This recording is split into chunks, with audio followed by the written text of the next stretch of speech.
We did also, in respect to your second question, discuss the issue of asylum applicants and the changes that have been announced today by the Home Secretary Mahmood. I want to thank her for the fact that she gave my department a briefing on these proposals last Thursday. Obviously, there is a very significant amount of cooperation and collaboration required between the two jurisdictions in respect of asylum. As you'll be aware, that we believe over 80% of the people applying for international protection do so having come in over the border with Northern Ireland. Similarly, however, I know there's a concern in the UK that individuals arriving in Dublin are making their way up to Belfast and then going over to the UK that way.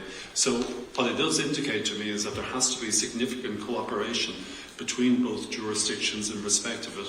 But what we shouldn't accept as being permissible is individuals applying in one jurisdiction and then deciding to come to the other jurisdiction where they can also apply. The common travel area, as I've repeatedly stated and as the Tanaiste has repeatedly stated, is for the benefit of the citizens of the United Kingdom and Ireland. Other persons are not allowed to avail of it, and that's a message that I think both governments need to consistently emphasise. Can I just agree with the Minister? I mean, the common travel area is something that we so value.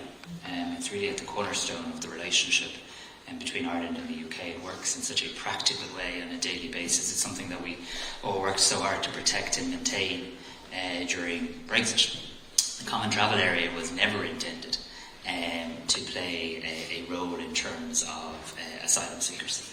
And we need to be very clear in relation to that. And we value the common travel area. When you value something, you must work to protect it, to cherish it.